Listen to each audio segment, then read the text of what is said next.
Dave, your mic is mute, Dave. Oh, all right. Thanks for reminding. Right.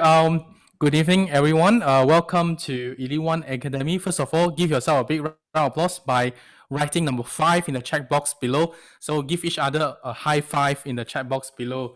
So I know you are there.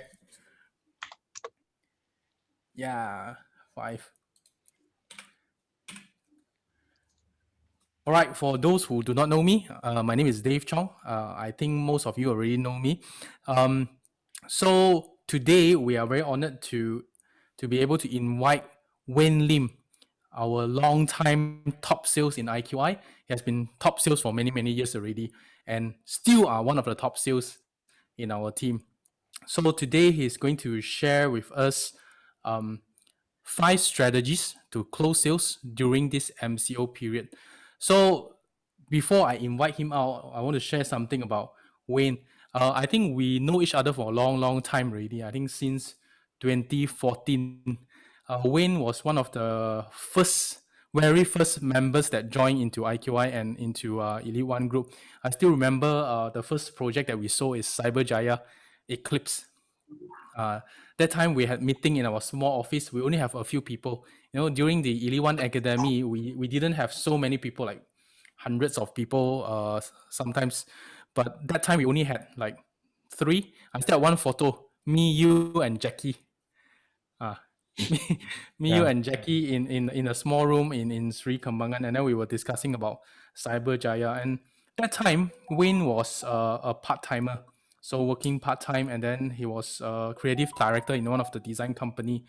But the first impression that Wayne gave me, that he's very determined. Even though he was part time, he still spent time like going out to meet clients at night. Okay, I still remember the Cyberjaya. I think we met one of your prospect in Publica. The very first time we actually go out and present projects, and then he is very good in internet marketing. He was one of the first one to bring in Facebook marketing into our company. That time we were just doing SMS blasting, no Facebook. But Wayne actually took the initiative to learn about internet marketing, and then actually bring in the leads generation using Facebook into the system. So that time we managed to solve a lot of projects. Uh, in Oak Road, there's one project called Pearl Surya. So that was our base, our starting point, where all of us, like Wayne, me, Tony, and all of us, we started over there. And then that project at that point of time was not easy to sell. Some leftover units, and then leasehold in Oakland Road. But Elite One as a whole, we managed to sell off the entire building. Pearl Surya, we actually personally know the boss of Pearl Surya, and because of that, we became very close with the boss. So that was the starting point of a great journey. Then Wayne actually became the top sales of IQI, continuous for a few years. And his personal record, okay, he managed to close more than 30 million of sales conversion in one single year and become the top in IQI. Yeah. Now if you think about conversion, 20 million, it sounds quite difficult. But that time, Wayne actually did more than 30 million. I think booking more than 50 million and convert more than 30 million. Very good um, sales, and very good real estate consultant.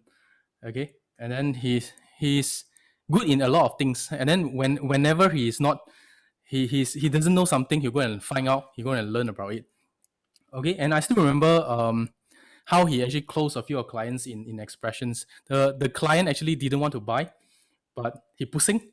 He bring the client here to the sales gallery, bring her back, serve her tea, just chit chat with her, let her relax. And then at the end of the day, he turned a no into yes. And then the client actually placed the booking on the spot. I still remember that in Expression Sales Gallery in Jalan Yakuan Sing. So Wayne is really good in closing. So today we are very honored, okay, to have this opportunity to learn from the best of the best. So Wayne, I give the stage to you. Wow. Oh, thank you so much, Dave, for these fabulous introductions. So, when Dave just now said that how we started since 81 days, it really reminded me again, refresh everything in my mind and all the memories. Yeah. So, how we started during the early days. Yeah. Yeah. By the way, thanks, Dave, for inviting me to share with all the elite ones team members today. And good evening to everyone. Thank you for coming over. Okay. And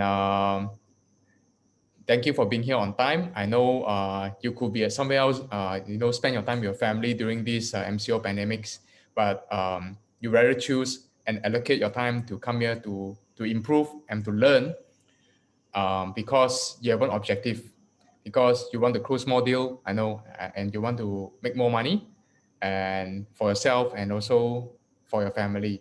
So yes, for those who don't know me, my name is Wen Lim. So basically, I'm one of the head of team in IQI. Yeah. So for those who know me, yeah, I know you more than a few years or probably longer than that. All right. Oh, I see. Okay. Thank you. Yeah, I see. Said. All right. Thank you. Thank you.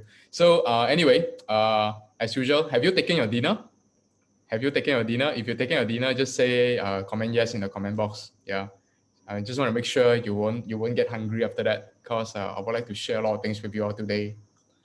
All right, that's great. Yeah. So if you haven't taken your dinner, I suggest you to go and take your dinner, or you can eat in front of your or in front of your computer or your iPad or your phone. Okay.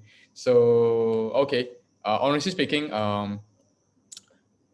it's been a while. I didn't get to catch up with everybody. Even like I was talking to Dave just now. It's been a while. I didn't see you, Dave, because due to this MCO pandemic. So do you all. Really long time didn't see you all. Really miss you all. Seriously, really from my bottom of my heart. Even I didn't get to see my team members. Some of them. As I rarely go to the showroom nowadays, cause due to the pandemic, and I try to avoid going to the showroom and. One of the reason also because uh, I have a junior wing coming up soon, hopefully. I mean, not hopefully, hopefully healthy and everything good. Yeah. So, yeah. So I'll be try to avoid to go to showroom nowadays. Yeah. So anyway, let's start. I will share my screen. Yeah. All right. Um, can you share the share screen? If you can see it and can hear me clearly, can you comment number one in the chat box? Can I? Okay, everything is looking fine. Perfect. All right, let me put it full screen. All right. So tonight, it's my honor to share with you all the 5 effective closing strategies during MCO. Okay, but before I begin my sharing, uh, can I request something from you all? Can I request you all to find a pen and get your book and at least get a piece of paper so that you can jot down all the notes that you have. Yeah, can I request this? Because uh, I will share something very deep today about closing. So I'm just afraid that if you didn't write it down, you'll forget after that. Because I would like to make sure whatever you learn today, you can apply it into yourself and you take actions and you see result immediately after that. Because my sharing is very practical. I think some of you heard my sharing before, the way how I do things is really about straightforward and practical. So get a piece of paper and a pen to write down and jot down your notes. All right. Thank you very much. All right. So let's begin. So before I start, can I just briefly introduce myself? I'm not sure everybody here know who am I. So I just spend a few minutes to introduce myself. Yeah, that's me, Wayne Lim. I'm one of the head of team in IQI Elite One. Yeah. So before this, I was just a 9 to 5 employee. Basically I work for people. All right. Okay. So like Dave said just now, I was a creative director before I quit my full-time job. Yeah, this in an advertising agency. So basically, this is my career path, which you can have a look at the screen. I actually graduated from college at year 2006, getting a 3.4 CPGA. Uh, Not a very, very good CPGA, but I think it's decent. Okay, lah. ABC lah, my result mean to say, about 3.4. I mean, I'm not good as Dave. Dave, I think he's 3.8 and above. Yeah. All right. So after I graduated, immediately I got my first job. Was as a multimedia designer in 2006. My money salary that time, it was only 1,900 ringgit a month. Yes, I'm not kidding you. My first job salary is very low, but I learned a lot of things in this company. Okay, so after that, 2007, I get to join a multinational company. I joined Sashi Arachnid as an interactive designer. Yeah, okay. So if you notice that, whatever I study and whatever my background, my professions is a designer, a multimedia designers. So I know how to design stuff. I'm good in digital marketing basically. So nothing to do with sales, honestly with you. So if you're not from sales background, don't worry. If you're new here today, just to let you know and encourage you, don't worry if you're not from sales background. Everything can be learned. Okay. Now, to unleash my dream by working in this career, I mean, as in my old career as a designer, will I be able to achieve the dreams I wanted? Now, this is a question I start to think about it when I was 27 years old. Yeah. So I began to start to think that I would like to do business or explore into other industry and things like that. So before I left as as in advertising, year 2014, I get promoted. I mean, along the way in my journey, like in my advertising life, I get promoted to creative director in one of the multinational company at year 2014. All right, so that was like 7 years ago, almost. And then at year 2014, quarter four, I joined IQI as part time, like Dave mentioned just now. All right, I remember I joined around July or August. So that time I'm still working as a full timer in advertising agencies. Okay, all right. Then in 2015, I resigned my job and I go full time in IQI. All right.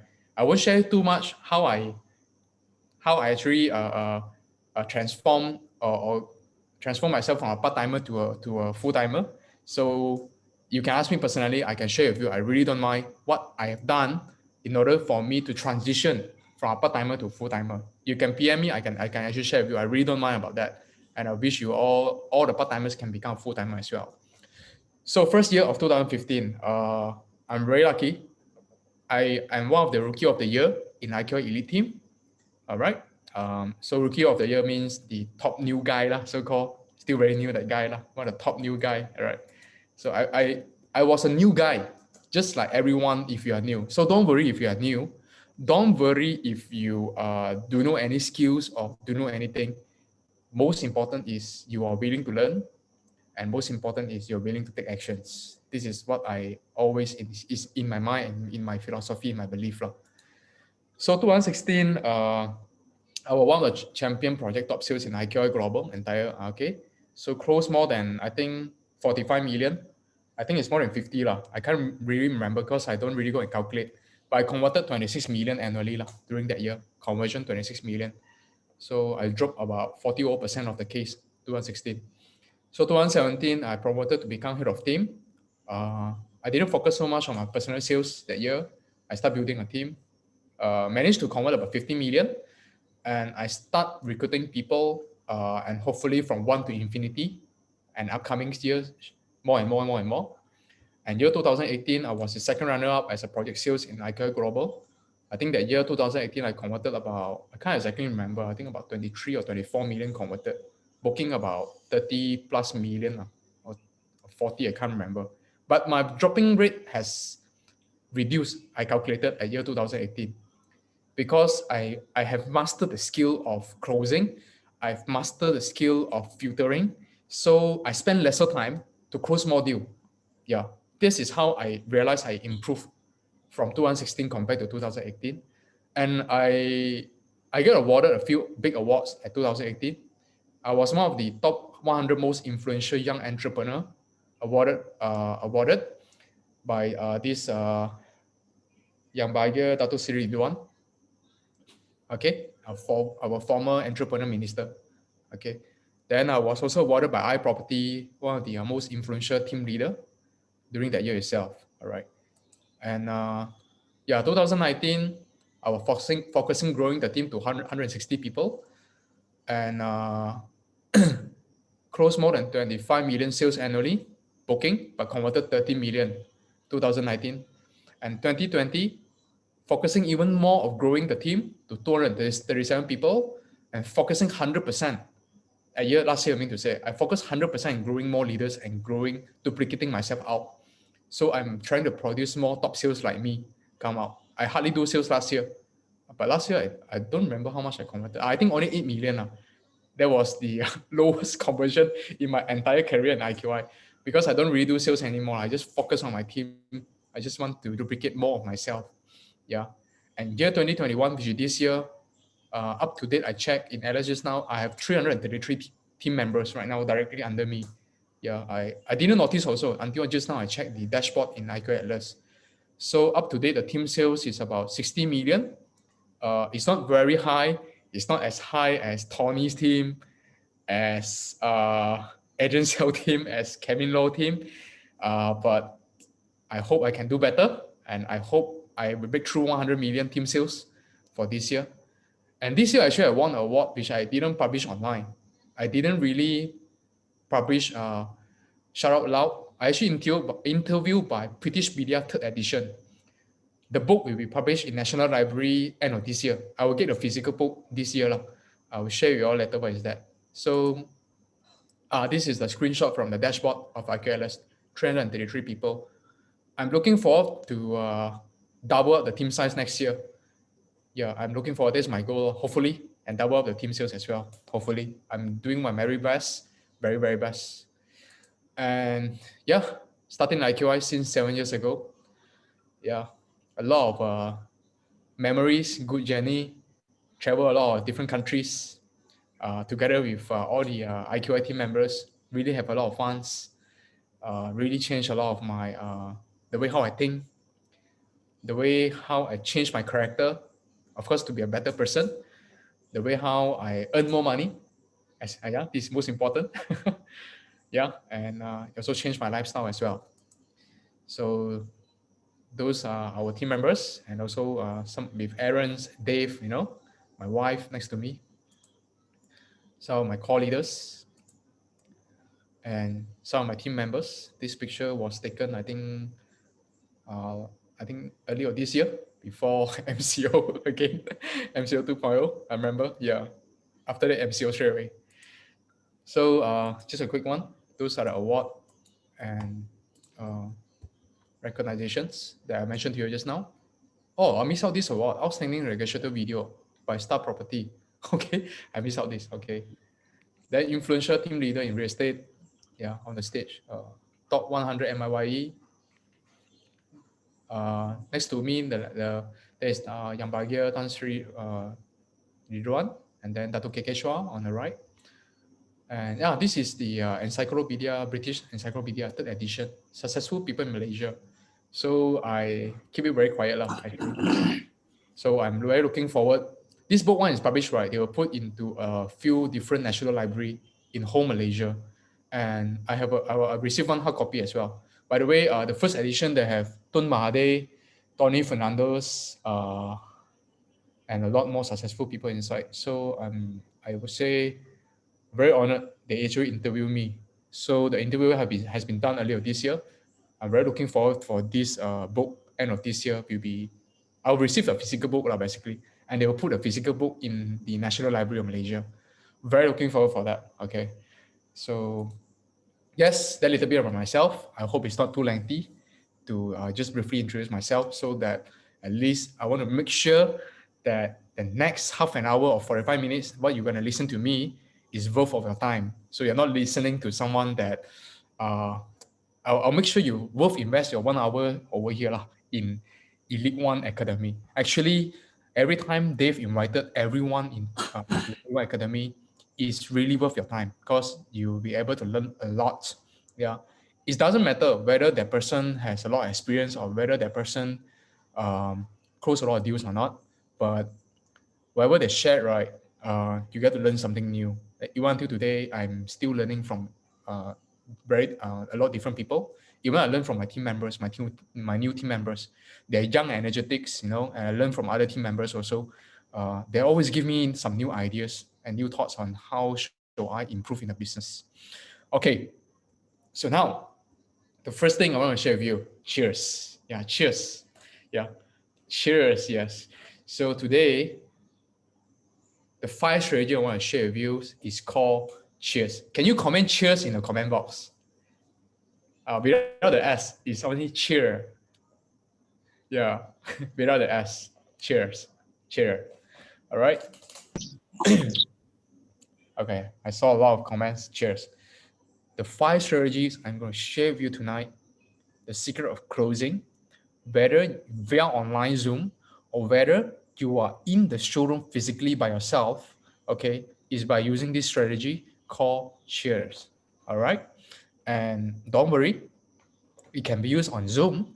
It also can be used in the showroom if you like to. Because what I've designed this strategy is actually hybrid module. Okay. So what does cheers mean? All right. So very easy to remember cheers. Okay. So I actually break it down into a pyramid system. CHEER, starting with red color. The first one, the first C that you're looking at is confidence and trust. That's the first C we are talking about. All right. So don't worry, I'll explain in very, very details to you each of those strategies, CHEER. So the second one, H, is stand for handling objections during closing. This is super, super important. You need to master handling objection skill. Otherwise, it's not easy to close on the spot. Closing on the spot is about how well you can handling the objections. Yeah, it's not countering. Countering objection is different thing. Handling objections is another thing. Don't counter. Counter means you argue with people. Never argue with client. Don't do that, please. Okay. Third is exit strategy, which is some of you probably have heard about this before. This is very, very important. And the fourth, okay, the next E is elevator strategy. You must be wondering what is elevator. Elevator is a lift, right, going up. Okay, later I'm going to show you what is elevator strategy. I use this a lot, and I share with my team members. They have used it. It's proven works. Yeah. And then the last one, the R, is reloop closing. Okay, this is one of the technique I learned from Jordan Belfort, straight line persuasion. Okay, if you read his book and you watch the movie by Leonardo DiCaprio, Wolf of Wall Street, you learn what is straight line persuasion technique inside. Is reloop closing is one of the techniques it has been using by Jordan Belfort. Okay, so this is a cheer strategy I'm going to share with you tonight. CHEER. Okay, so far so good. If it's okay, can you comment number 3 in the comment box so at least I know I'm not going too fast and you are on track with me. Yeah, you can comment in comment number 3. Okay, thank you very much. Okay, so I will continue at this speed, at this pace, so that you can understand easier. If I'm too fast, please let me know. If I'm too slow, also let me know. I'll try to go faster. Okay, as I promised, I will try my very best to share with you whatever I know, and I'll try my very best to make sure the time you're invested in this meeting today is worth your time today. I will guarantee at the end of this meeting, yeah, hopefully, not hopefully lah. I think you will learn a lot of things. All right. Okay. So the first thing, confidence and trust. The first C we're talking about the confidence and trust. What we are okay. You see, closing is all about continuously from the first the first impression when you meet your client. Okay, meaning to say when you meet your client, when you do presentation in the showroom or when you do presentation on the Zoom, and then after that only you can close the deal. Okay, do you agree with me with this? You don't close the deal straight away. You only start before you start closing the deal. You need to meet your client and you need to do presentations and a lot of things you need to do upfront. If you agree with me, can you comment agree in the comment box? Yeah, you don't present immediately. You need to talk to the client. I mean, you don't close immediately. You need to talk to the clients. You need to persuade the clients. You need to let them know about the products, right? Yeah. So okay. Yeah, make them kembang lah, if I see said it in Malay. Yeah. So, but do you know that during this moment, when the first time you meet them, and when you're presenting in the showroom or whether you're presenting on the Zoom, it's all about this is the moment you are creating confidence and trust within you and the prospect. Why do I call this prospect? They are not your client yet. They are not your purchaser yet. Yeah. They are just your prospect because you're still prospecting them. They haven't decided to buy anything from you. So this is called prospecting. Okay. So I call it prospect for now. So what you should do when you actually building confidence and trust. Let me share with you one technique lah. The easiest way to build confidence and trust is through fact finding your prospect during the first meetup. Meaning to say, let's say if you meet your clients in the showroom or whether on in the Zoom, you need to fact find as much information about your client as possible. Okay, such as there are a few techniques. I'm just sharing a few with you. The easiest way is where do you work, or maybe where you come from. Okay, how many people planning to stay in this new house? Okay, so why do I say where do you work? Because I'm trying to know where this guy is actually working. Okay, because later when he's buying for own stay, right, I'm pretty sure he want a house not too far from his office one. I'm pretty sure. Yeah, because you can save your time, driving to the office. And then I also want to know where he come from. Means probably he's coming from our station, or probably he's coming from, I don't know, he's coming from Sri Kembangan, like I'm staying in Sri Kembangan. So I'm trying to identify whether this guy is just from KLPJ or whether he's from outstation. Yeah. Or I also can halfway of presenting in the showroom. I also can try to fact find, ask him like, hey, how many people are you planning to move in to stay in the house? So maybe he will just say, oh, I will have 2 kids and with my wife. So I know this guy got 4 people. So I know this guy need at least 2 to 3 bedrooms. So I know what are the sizes to propose. And why fact finding is not difficult. Okay, you can ask a lot of creative questions that you want, but one thing, in the middle of fact finding, you're actually building confidence and trust. In other words, is you call it rapport. You're building rapport with your clients. This is very, very important stage before you going into closing. No trust, no confidence, no closing. As simple as that. Okay? People won't buy something from someone who they don't trust and they don't have confidence with. Yeah. Seriously, they are not buying few thousand ringgit things right now from us. They are actually purchasing a few 100,000 properties from us, and some are millions as well. Okay, so this is what you can do. I won't be covering too much on this because this is about presentation skill, but I need to let you know as well, because okay, how do you build more trust and make them feel comfortable? I like to praise my clients, praise your prospect or purchaser. So maybe you can say, hey, you have a very nice hair color. Hey, there's a very nice shirt. You can say something like that. Hey, there's a very nice bag. But it have to be realistic, it has to be real. It cannot be too fake. Okay, lah. If let's say that guy, no offense, if let's say that guy is very fat, you don't say he's very thin, you don't say, hey, you look very fit, but he's fat, that one is that one is very fake already. That if you say something like that, that will become offensive. Yeah, so you need to say something that really, or maybe he has a very nice watch. Maybe your client is wearing a Rolex watch. So, wow, that's a very beautiful limited edition Rolex watch, so that they feel comfortable. Yeah. Okay. Don't overpraise, but just to make sure they are comfortable. Okay. All right. So find a common interest or topic. This is very, very useful. Okay. Um, like sometimes when I ask my client, where do you work? I actually met a few clients. They work in the same company I'm working with last time. Yeah. So I met a few clients. They told me, oh, they work in Menara Olympia. There's one of the old company that I work with, Leo Bernard. Leo Bernard actually is in Menara Olympia. So it was like, oh, you are working there. I was working there also. I was used to be working in Leo Bernard. So do you see? Immediately I click with this client who's like, oh, okay, okay. So I strike more conversation. Yeah, or maybe it can be something that common interest that you like. Maybe he like watch, you can talk watch about them. Maybe they like jewelries, can talk jewelries. Maybe they like cars, can talk cars. Okay, find something common interest so that they feel like you are their very close friend. This is the fastest way to build rapport, just for your information. Yeah, common interest or topics. Okay, or if they like to talk politics, then you talk politics. If they like to talk about now what most common thing, MCO, you talk about MCO. Or maybe they just take the jab of the COVID-19. You just say, oh, last week I just took it as well. I took it where, wherever. Lah. So you have the common interest. But don't bullshit.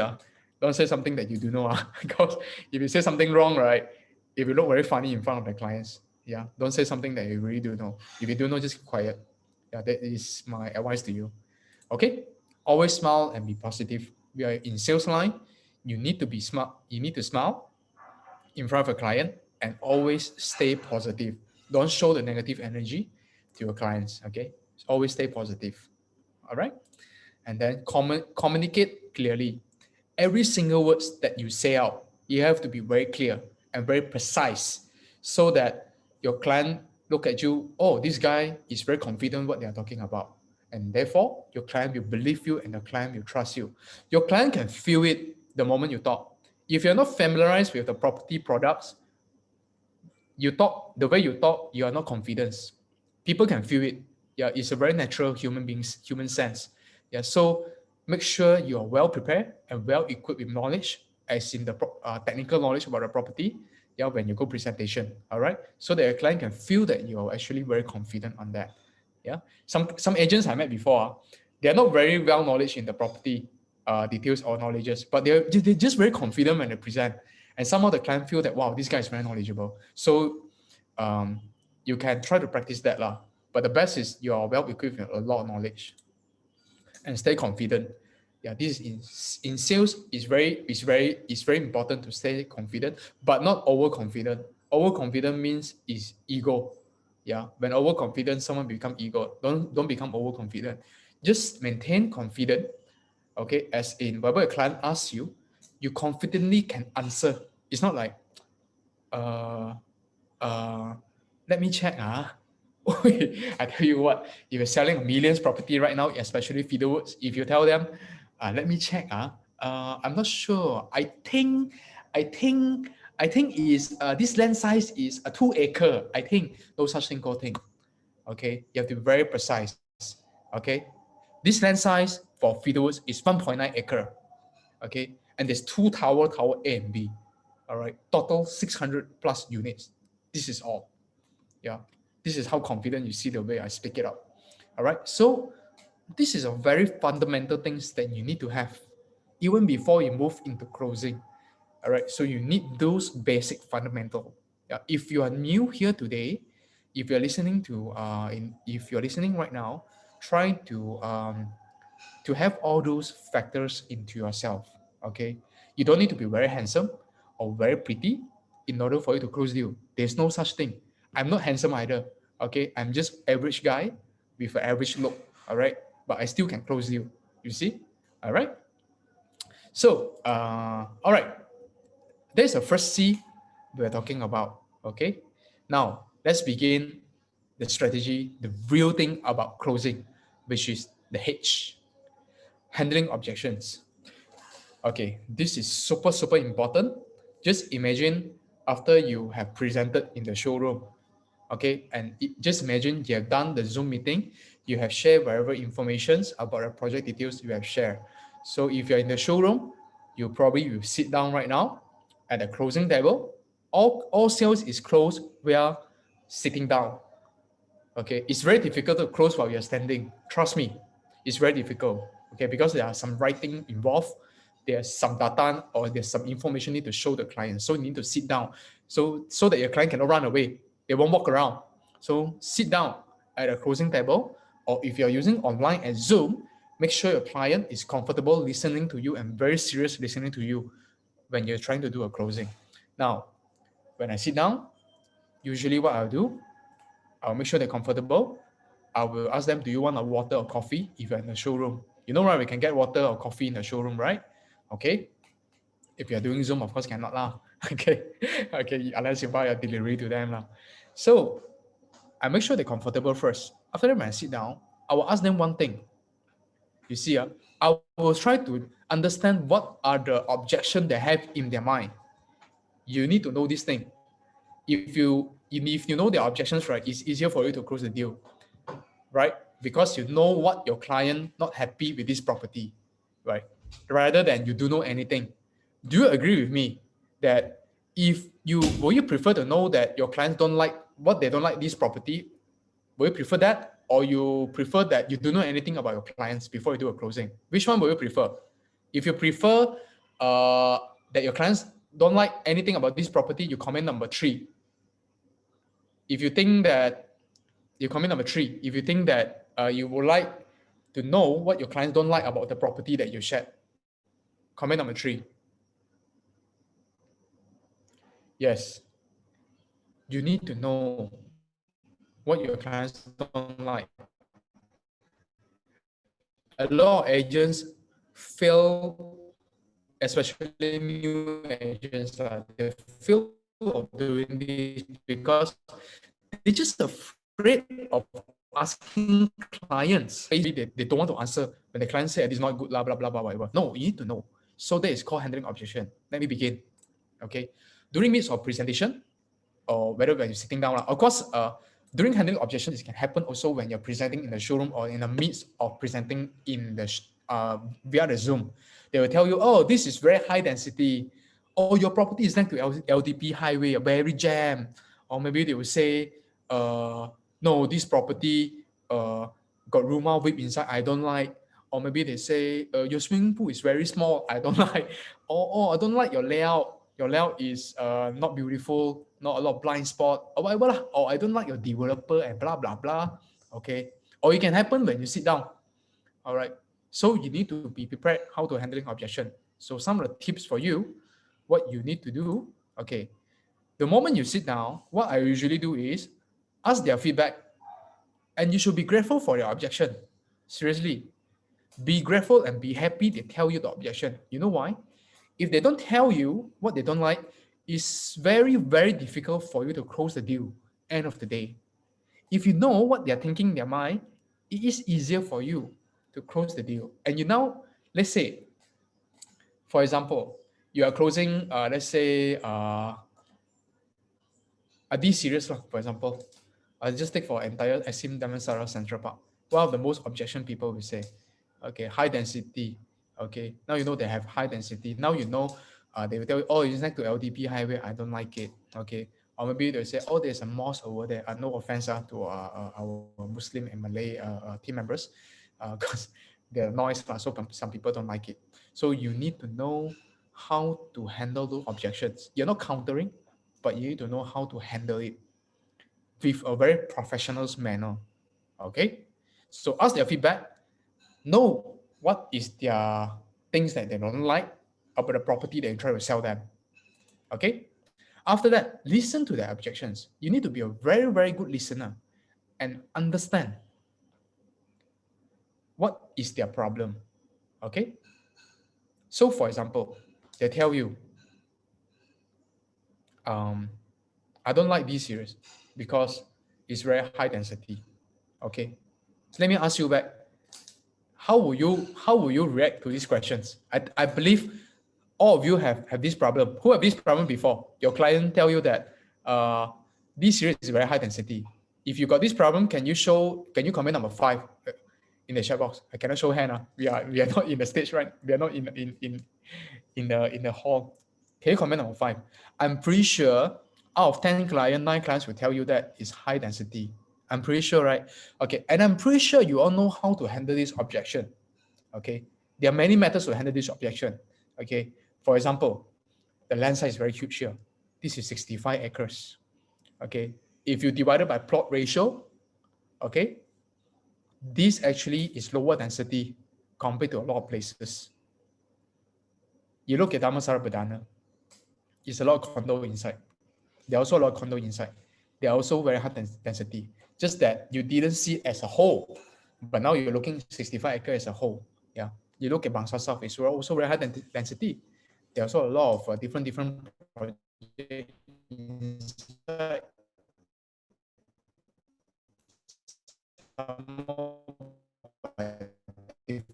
Different developer as well. You use plot ratio, educate your clients in that sense that why this is not high density.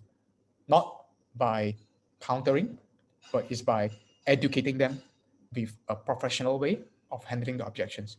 Okay, I won't be demonstrating so much about how you handle your objection, but I will be sharing more with you what are the things you need to prepare and do so that you can prepare yourself.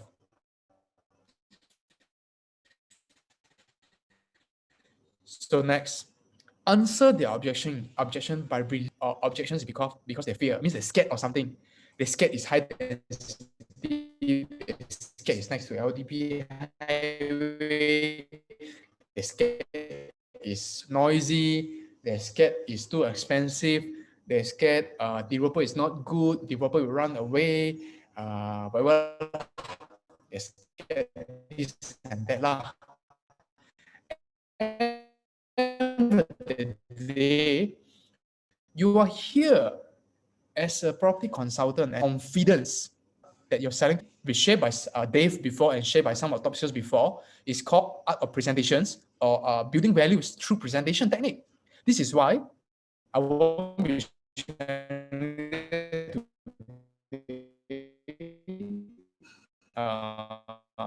it's not enough time to share that. Patience. And those values will relieve their fears, will create more confidence. You see, your client is not us. They don't look at property every day. We eat property, we sleep, also look at property. We wake up, also look at property. Correct or not? Yeah. That is our job of nature. But our clients, they are doing something else. Probably, I don't know, they're bankers, maybe they are mechanics, maybe they're doctors, maybe they're lawyers, maybe they're accountants. I don't know, they're doing something else. They don't look at property every day. So they don't know who is Axim, for example. You don't be surprised, sometimes you tell your clients, Axim, they probably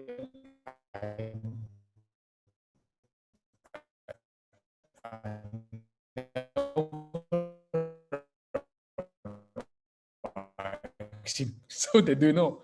So is the property, the project. You see, listen carefully. After you listen carefully, you are going to the next step, which is answering them a solutions. You have to give them a solutions. If a problems don't have a solution, it's forever is a problem. If a problem have a solution, it's no longer a problem. Jack Ma said this. I remember in one of his talk. I watched it in the video. If a problem have a solution, it's no longer a solution. For example, I give you an example. For example, they said, oh, facing to highway, that's it. I take this serious lah. Facing to highway, this serious, very noisy and dusty. I don't like noisy and dusty. Maybe this is a objection from client. So what's the solution? Very simple. You have a few solutions. Either they take the other view, the view that facing to the other side, facing to the natural view at the back, okay, or facing to the natural view at the mountain there, or the hill, then solve your problem, okay? Or, yeah, this is the best way to solve it, yeah? Or you can tell them, our workmanship for Axim, the material is very, very good. We have a powder coated material window whereby the soundproof quality is perfect. Our windows material is at least 8mm thickness, which is after you close the window, lock it, you vacuum. 8mm is quite thick already. Other developers are giving you 6mm just for your information. Yeah, okay. You can say things like that. And most important, you look at this, our material, the frame is by powder coated material. This is a good quality material. A bad quality one, you can see, you can tell, it's aluminum type. Those are the lower quality whereby the sound can travel in to the house. So don't worry. This is extreme quality. We provide you top deserve it. By the way, this is a sales talk. I'm demonstrating how I talk to clients. Yeah, sometimes I present and close such a way in front of my clients just for information. So you can use my style. You can create your own style, whichever style you want to do. Okay. Anyway, next one. So check back with your prospect by using words such as, do you agree or would you like? Okay. Do you agree or would you like? Lead them to acknowledge. This is one of the NLP technique. okay, and also one of the straight line persuasion technique. Okay, I demonstrate to you how to do this. Okay, you have to say something that they will agree with. You don't say something that will say no. Okay, then you're actually setting a trap for yourself. For example, you say something like this. Um, Hey, Mr. Purchaser, do you agree with me by looking at the natural view at this the Erica? This view actually overlooking the forest green view. Do you agree with me? This is very comfortable while you're looking at the green view. You wait them to answer you. Most of the people, 99% will say yes and agree. Only the 1% will tell you no lah. Maybe only the 1% don't like green view lah. Very less people don't like green view. Naturally, people like green view, right? Isn't it? Naturally lah,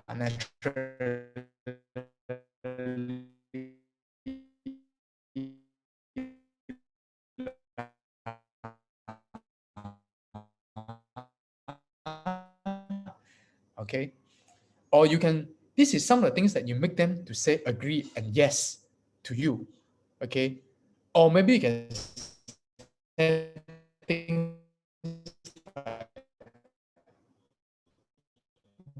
visual. Here actually you can see the entire city skyline, KLCC, KL Tower, and things like that. If it's not blocked lah by housing lah. Okay. So your client, of course, will say, yes, of course, I would like to have this kind of property. Who don't want? I also want lah, but very expensive lah. Yeah. So this is one of the NLP technique. Why? Because if you do those things right, you are actually guiding them and actually bringing them to say yes in the next questions. And then when you tell them, would you like to book this property? They'll say, yes, I want to book. But you have to do this a few times, not one time. A few times. I'm demonstrating 1 or 2 times to you. Okay, so if you're not familiar with this, go and learn what is NLP techniques. There are courses outside. But of course, it's not about real estate. You want to learn about NLP directly about real estate, then you need to find, I don't know, got any guru or not, or teach deals. They come and find me. I can teach you. Okay, because I am sharing with you based on whatever experience that I have, whatever mistake I learned, and I recorrect the mistake that I learned, and I share back with everything I have, I know to you all. Okay, so this is about handling objection. Also, the next one, before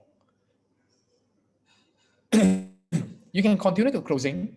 Once you've done all those things above, all those things I mentioned to you, you can continue to do the close. Only you continue to do the closing and move to the next step. Okay? So far, okay or not? This is only the second strategy.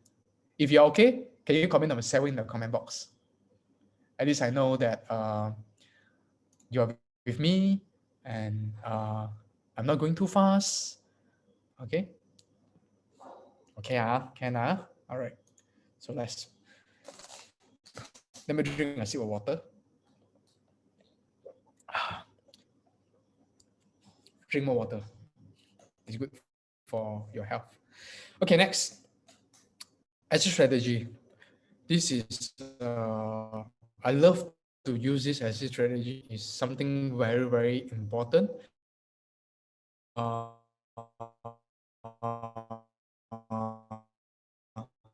This has a lot of my deal and of team member team, and it has been very useful for them. So what you need to do after you have done handling objection, now you can actually share with them about exit strategy. You see, your clients need to know, if I buy this property for own stay or for investment, who gonna buy from me? Who gonna rent from me in the future? Okay, they need to know. Okay, if you can provide them all this information, perfect. You need to know something. There are people with different character. You know DISC, right? DISC. Okay, if you do know that, okay, go learn about that. Go and Google what is DISC. If you know about that, there are some people are very analytical. There are some people very emotional. There are some people they want to see facts and data. Okay, no matter how many words, how sweet talk, how good are you in talking, you don't show them facts, no data, they won't believe you. As simple as that. Some people, they will trust you by hearing what you say. If you say something really good, they're very comfortable with that. They will actually buy from you. But as this strategy I'm going to show you is combination of logical selling and emotional selling. This is one of the technique I learned from Jordan Belfort, which is under straight line persuasion. Okay, so let's begin. So share with them how much the property you are able to rent upon completion. You see, I'm pretty sure your client will ask you these questions. Okay, how much my property can rent once complete? Right. How are you going to answer this question? Okay, you need to do a research law. You need to do a homework law. Okay, you need to do a speculation correctly law. Don't overblow the figure lah. Okay, I usually go very safe one. Okay, okay, I share with you how I do it lah. Let's say for example, now what's the property? Which project very hot we're selling? Can you all comment which project is very hot right now that you are focusing? I give you an example based on that. Comment in the comment box. Which project right now that you're focusing that you are very hot, you are selling? I try to give an example. Okay.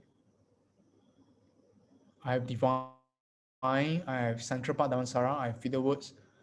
Okay, let's talk about Fiddlewoods. Okay.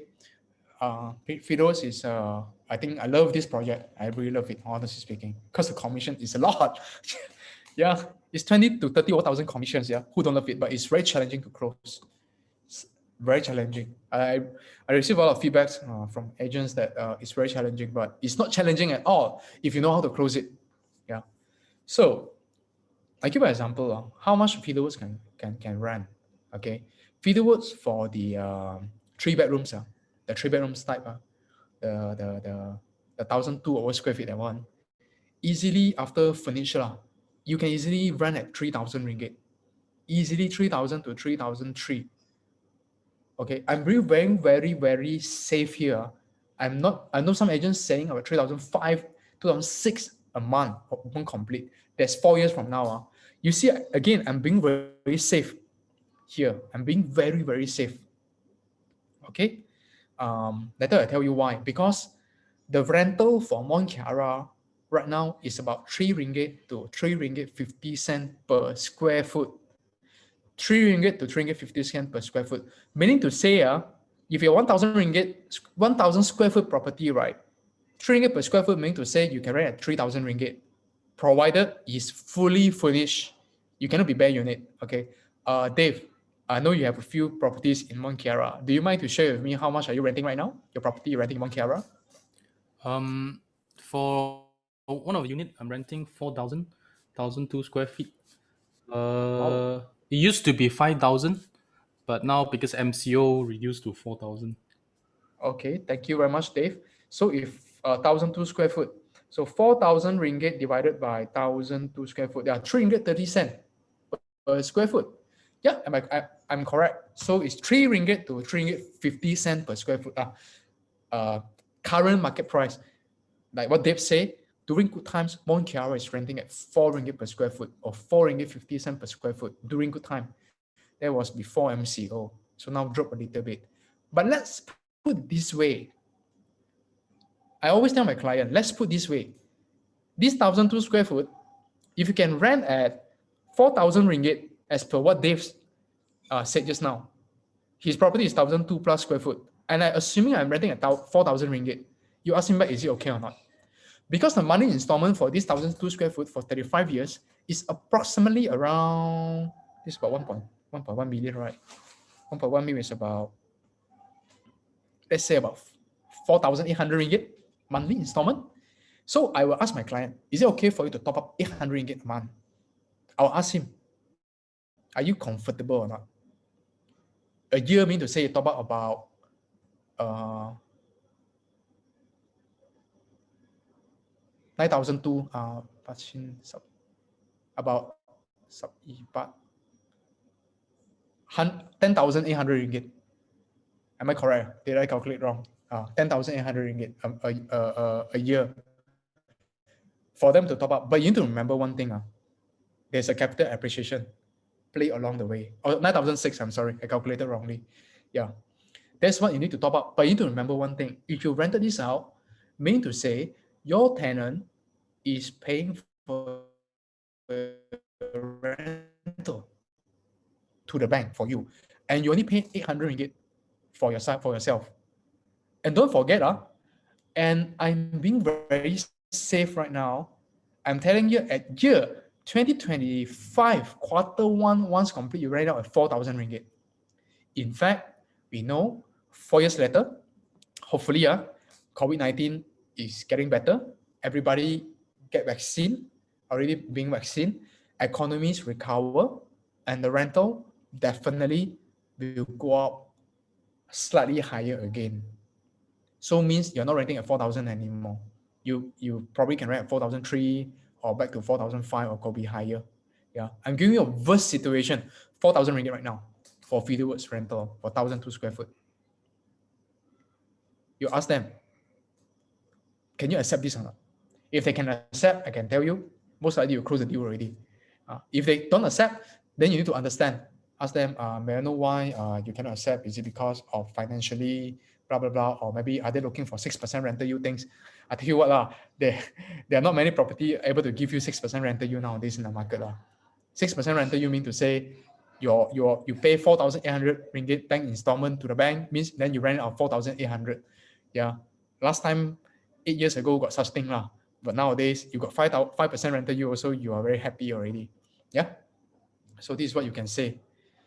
Share with them how much you can rent. Open completion. This is the first thing. Okay. I try to give as much example possible to you, every point that I'm trying to share. Because whatever point I try to share with you is whatever I've gone through based on my real experience. So I just share it back to you. All right. Okay. So who will rent the property? You know, advise them. Yeah. What are the people going to rent Fidelwoods? What are the people going to rent the Cosmo? What are the people going to rent Millers? What are the people going to rent Arcus? You know, tell them what are the people, professional working class people, okay, people from KLPJ, people from outstation, will they come over here to rent from you? Okay, if let's say people from outstation, why they will rent, let's say they want to rent the Erica from you. Why they will rent the Erica? Because there are a lot of officers there, there are job opportunity there. Yeah, like TDDI, there are a lot of officers there. For the Erica, travel to TDDI is not very far. Then Damansara Perdana, there are a few officers there. For you to travel there, not very far.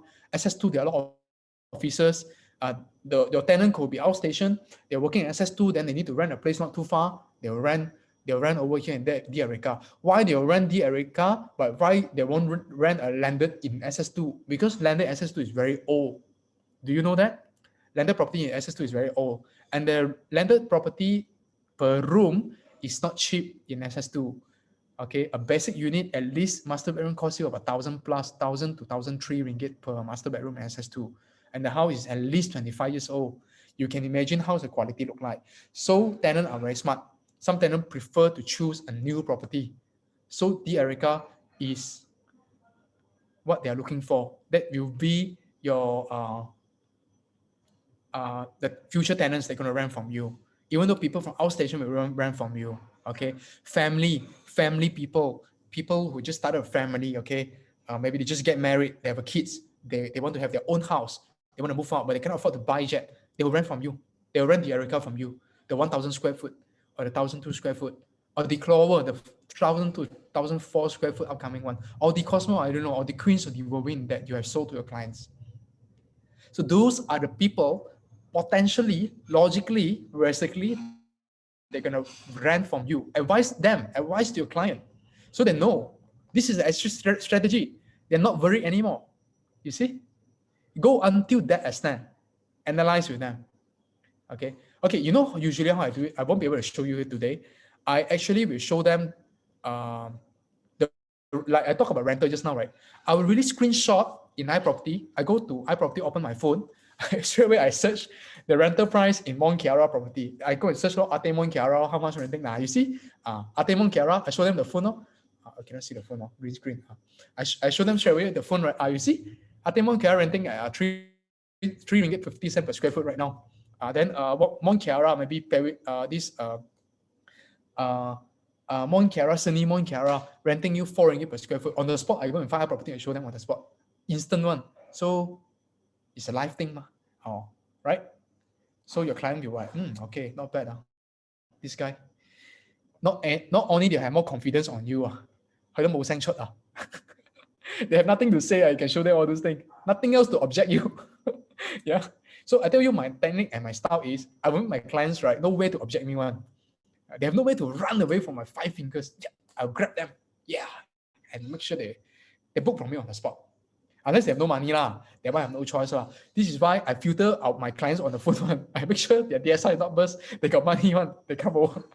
Okay. or if they have no money, it's okay. I'll teach them how to join in law to make sure they can qualify to buy the property law. Yeah. Okay, so this is some of the scenario. Oh, I have said that. Like 2021, Mont Kiara renting at 3 ringgit per square feet now. During good time, it's 3 ringgit 80 cents to 4 ringgit per square foot. So how about the rental at year 2025? You need to questions back and ask your client after you explain all those things. So what do you think at year 2025? How much do you think it will be rent?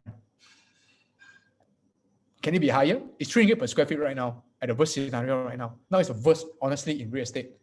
COVID-19, people jobless, people cannot go to work. Yeah, isn't it right? I think this is a worst situation right now in my entire life, honestly speaking. MCO 3.0. Okay, a lot of people cannot go out. You stuck at home, I stuck at home. Okay, I have to close you via Zoom. Okay, same, everybody facing the same problem. So after that, 4 years later, year 2025, do you think the rental will slightly go up a bit? Okay, a bit. Don't talk about 4 ringgit so high. 3 ringgit 50 cent homo. Is it okay 3 ringgit 50 cent? Ask your client. Is it okay at 3 ringgit 50 cent if we grow up to 3 ringgit 50 cent 2025? Right? If you ask them, will you go up or not? They will tell you yes, it will go up. You see, whatever things I'm saying is leading to a conclusion that they will say yes, and they will agree with me, the price will go up. And I'm telling them that the property price rental will go up. Yeah, I'm leading them. I'm funneling them. Funnel, sales funnel? You're funneling them into that. Yeah. You heard about Adrian Selch and Tony share a lot about internet marketing using Adrian's sales funnel. You heard about Tony Yap, sales funnel about investing in property. Closing deal also got sales funnel one. I'm not kidding you. Okay. And this entire sales funnel I'm demonstrating live to you right now based on this cheer strategy. Now, the next one. Your client love to ask you this, right? How much a property able to sell 4 years after that? Yeah. Okay. Honestly, I always make a joke with my client. Honestly, I can tell you exactly what is it. If I know already, I'm the god. I can calculate the future. I can calculate the future what will happen. That I know what the next phone number I need to buy the next day. No. I just make a joke. I like to make a joke like that sometimes with my clients to make the entire situation not so intensive, to make it more they feel more comfortable, we can joke a bit like laugh a bit, things like that. So they will ask you these questions. How do you answer them? Okay, then you need to tell them, professional. I'll demonstrate to you later. I'll tell you later in the next strategy. There's no more strategy. I'll tell you how to identify how much a property can sell. I'll tell you the next one. Okay. So also you need to tell them what's a factor will cause the property price rental will increase or the property price will increase with supporting facts. I always like to say things like what are the things will what of the booming things that will cause the property price will boom up, because the property rental price will boom up, rental and property price. The booming condition, what are the things, elements like upcoming MRT station. Can you all tell me or not? What are the things will cause the property price go up? What a factor? Can you comment in the comment box? I think you all know better than me this one. Yeah, like MRT station. What else? Comment in the comment box what you think that will cause the property price will go up at the surrounding location. What a factor? Yeah, correct. Facilities around, move in population, correct. More human, more humans mean more people. This is why city area property prices are always higher than a place outskirt, right? Or kampong place, the property price going up slowly. Yeah, connectivity and development, correct. Yeah, MRT station, public transportation station, correct. International school. Why? Because got international school mean more rich people will staying around the area. Shopping mall, you all miss out something. Shopping mall also will cost that. Okay. Connectivity means it's highway, the road, all those things. New highway opening. Okay, easier for people to travel to other place, or other people from other place travel into the place. Means these are the factor. job opportunity. Yeah, correct. You see, you all are better than me. You all are doing better than me. Seriously, you see. So those are the facts that you need to tell our clients that will cause the property price factor will go up. It's very simple. There's no rocket science. The property price will boom go up straight away. It's always with supporting facts, and those are the factors you all just mentioned in the chat box. Yeah, you have mentioned that. You all know that better than me. You see, you all are better than me actually. Yeah. So those are the factors you need to tell your clients. So they are convinced. If they are a very logical person, share with them so they're convinced with what you are telling them.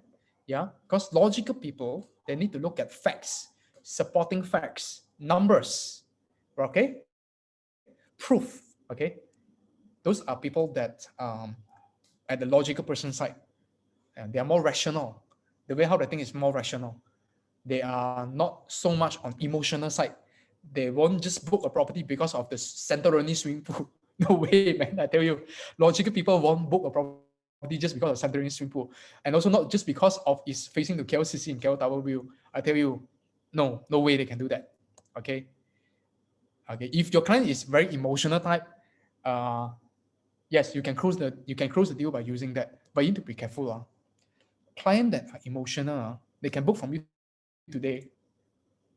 The next day they go home, right? They might change their mind, man. I'm being very, very honest with you.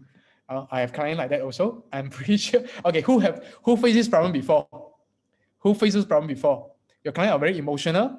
When you sell to them, they love it. Okay, they book from you today, then the next day they cancel from you because they're just too emotional and they love whatever thing you presented in the showroom.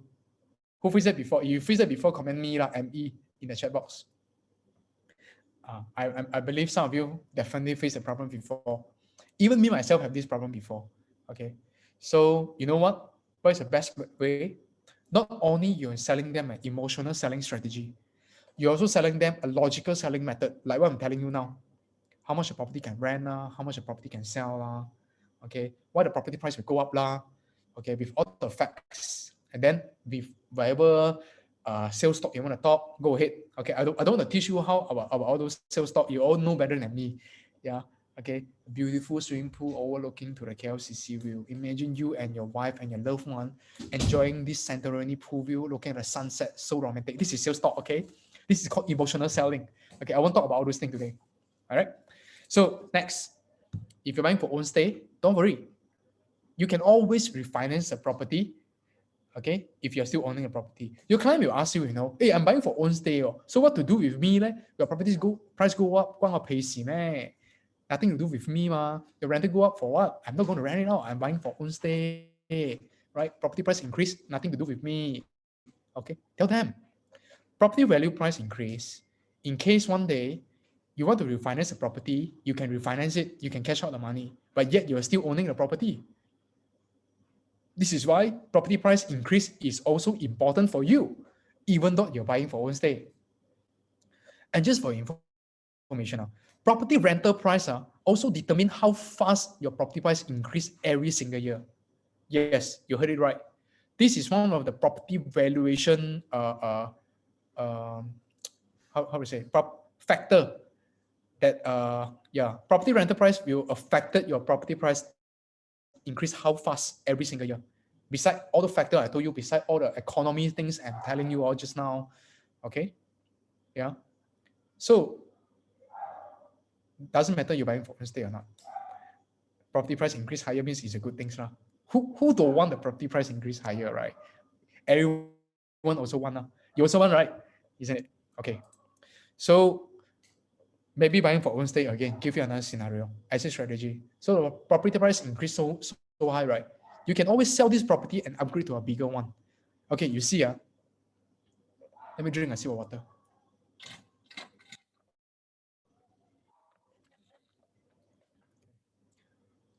So you see, especially this serious property, right? No matter you're selling the Queens, the Win, the Wine, the Clover, the Cosmo, the Erica, all those people, mostly they are first-time home buyer. Most of it, I would say most of it are first-time home buyer. And then some of them, they are investors. Some of them, they are third home buyer, second home buyer, and so on. But majority are first-time home buyer. Because why? Entry level is not too high. And then you can tell them this thing. Usually first time buyer mostly are buying for own stay. And you tell them, because your buying now is not a very big size, you can buy a 1,000 square feet first, 3 bedroom. But in the future, this is how potential this property price can increase and go up. You can always sell this property and buy a bigger size property in the future, or upgrade the property to a bigger size. You can upgrade even to upgrade to a landed. You can always upgrade to a condominiums, 1,005 square feet or 2,000 square feet. Yeah, you need to know one thing. Nobody just started. You live in a very big house one, if okay your parents help you, that one is a different story lah. Okay, if you're really relying on your own, right? Okay, you cannot be you immediately buy a bungalow. No such thing one, right? It's a journey of life. You start with small first, okay, a 1,000 square feet. Then after that, you go to maybe a 2,000 square feet or 3,000 square feet condo, or then you upgrade to a landed, or from landed double story, you go to a triple story, then you get a semi-D, then you become richer and more money. Or maybe you have more wife, you have more kids, more wife, more kids, then you buy a bungalow. I'm just kidding. Okay, more wife mean bungalow can have a few wife inside. I'm just kidding. I do not encourage you to have more wife. Okay, just kidding. Okay, just giving an example. I'm making you so that you can remember easily and you can laugh a bit. So this is how property price increase.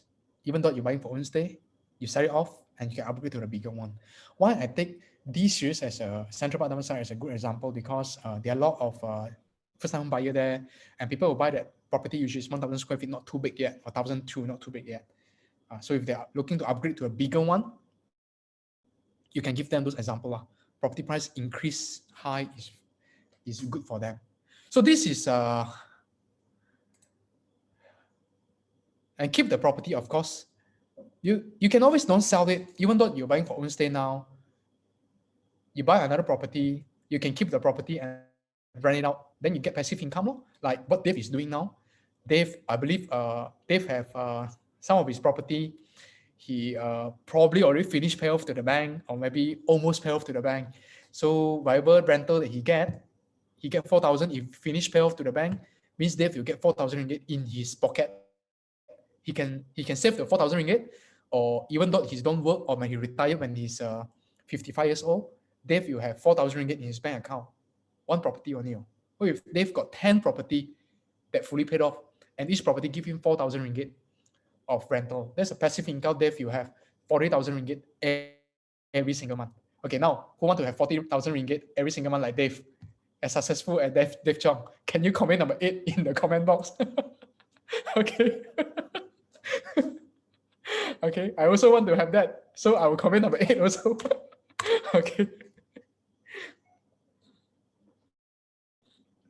Okay.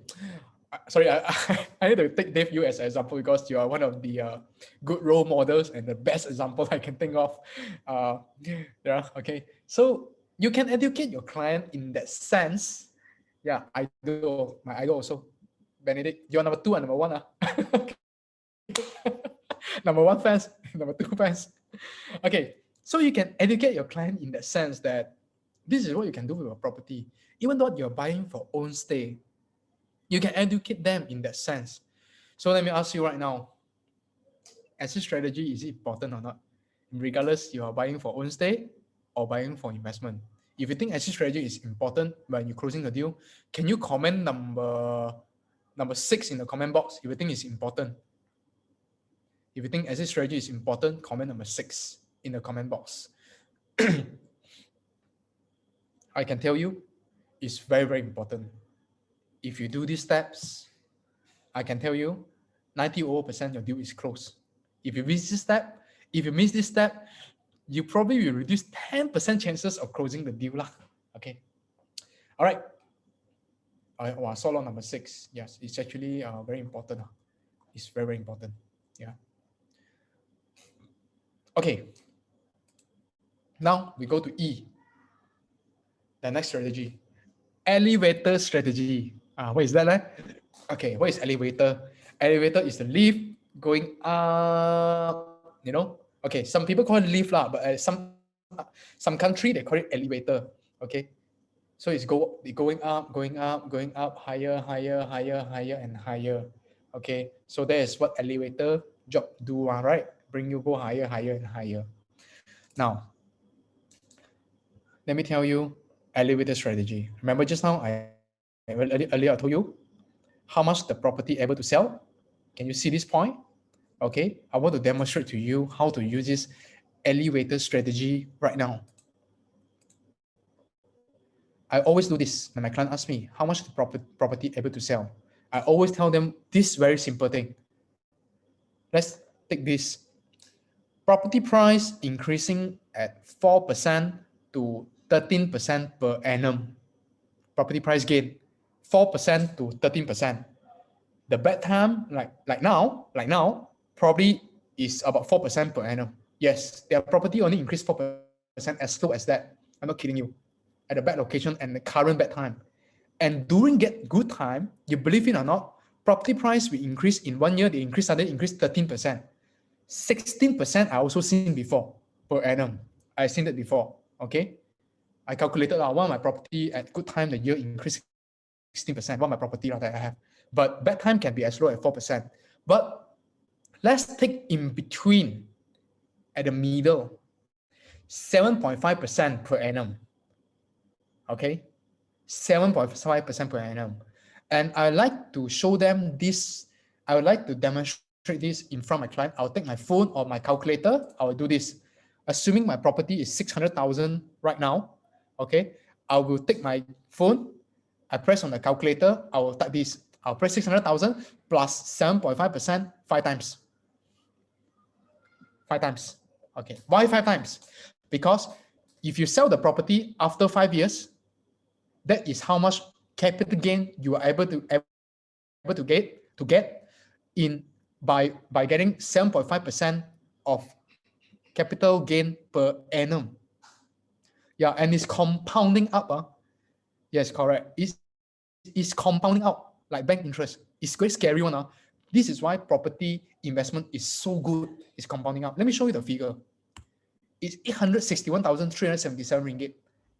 If compounding up 5 years, means if you sell it, you make profit of 261,000. By the way, the property that we are selling mostly are completing the next 3 years to 4 years.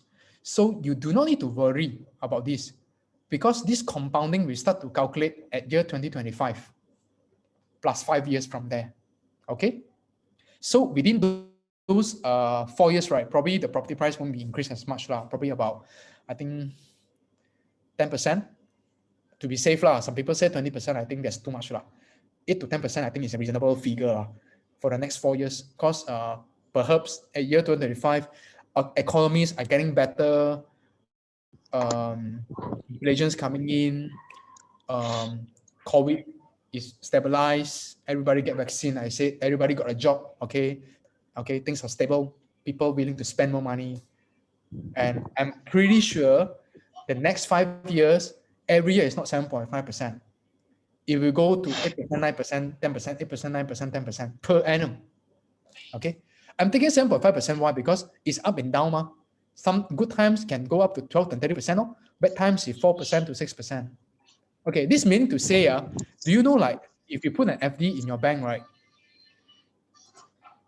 Okay, can somebody tell me what is the FD rate right now in the bank? If you put a fixed deposit in the bank right now, what is the FD rate that you are getting if you put FD in the bank? Can somebody comment in the comment box? 1.5%, 1.8 to 2.2%, 1.5%. Okay, yeah, it's very low right now. It's the lowest ever in the history right now. Okay, very low. But don't forget, this is why you look at this. I'm only calculating 7.5%. What if it go up to 10% per annum? So will you put your money in your FD? Mr. Hubert, sorry, can you mute your mic, please? Or maybe can somebody help me to mute Hubert mic? Thank you very much. Okay, thank you. Yeah. So can you see this? Why will you put money in the FD while giving you such a low interest rate, but you can buy property giving you a 7.5% stably, conservatively give you 7.5%. You could be even higher the return. Okay, and this is why is the safest vehicle investment, I would say, in the world. Yes, in the world, I dare to say that.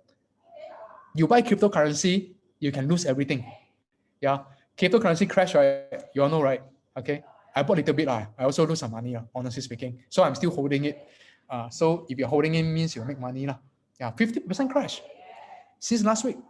Bitcoin used to be 60 over $1,000 per Bitcoin. Do you know that? Now it's selling what? I didn't check today. I think about 30 over $1,000. It crashed down. Now rebounds. Now slowly going up. Slowly going up again. Okay. High risk or not? High risk, right? High risk, you buy share. Share also very high risk one, The company can go bankrupt, But if the company go bankrupt, your money all gone, no? 冻过水, in Cantonese we say. You put money in FD, okay, lower risk. That's why it give you lower return, no? So property is low risk one. End of the day, if you don't want to invest, you can use for own stay, nothing wrong one. If you sell it back at the same price, S&P price, you also make money one. I can tell you something You buy a property in Malaysia, anywhere in Malaysia you sell after 10 years you definitely make some money one Okay, maybe you buy very outskirt kampung, you don't go double Okay, but you still make some money one confirm one guarantee this one I can guarantee Okay. So if you keep the property for 12 years rule of thumb, you go double rule of thumb usually go double 12 years one there is in KL area I'm talking about, in a good location I'm not talking about very outskirt So very outskirt, maybe after 12 years it won't go double one. Probably will only increase a few 100,000 ringgit only. You increase one. You still won't lose money one. Don't worry. So this is why property is the safest vehicle investment in the world. Yeah. Do you agree this with me? If you agree this with me, can you comment number 1 in the comment box? Thank you very much. Yeah. We are all in property line. So you have to agree this. Otherwise, you cannot sell property. Okay. Okay. So, okay, serial number 1. Okay. Yeah. So, after you said that, after you say the elevator strategy I'm demonstrating to you right now, you can also start up with 3 top unique selling points of the property that relate to the prospect. Now, what does it mean? 3 best unique selling point of the project or property that you're selling that relate to your prospect or your client. Have to be related to them. What do I mean by this? If your client said that, let's say they have kids, their kids like to swim, for example, then you have to emphasize more. This swimming pool, is infinity swimming pool, 50-meter length, all right? Is as big as Olympic size swimming pool. So your son can train his swimming skill over there in the future. He could be one of the Olympic swimmer represent Malaysia in the future. You say something like that, you see, I think the parents' heart will melt. Hey, try to write down the script I tell you Whatever thing I'm sharing with you today, I hope it will be useful for you. Not hope I think it will be useful for you. It definitely will be useful for you. Because I've tried that, it works really well. All those script, because I've been practicing all those script many times This is why I can say very easy one. Do you notice that? Because I've been speaking to many different clients, more than 100, 200, 300, 400 clients, repeating the same script over and over again. This is why I sleep also, I can say the same thing. The ballet also can say, okay.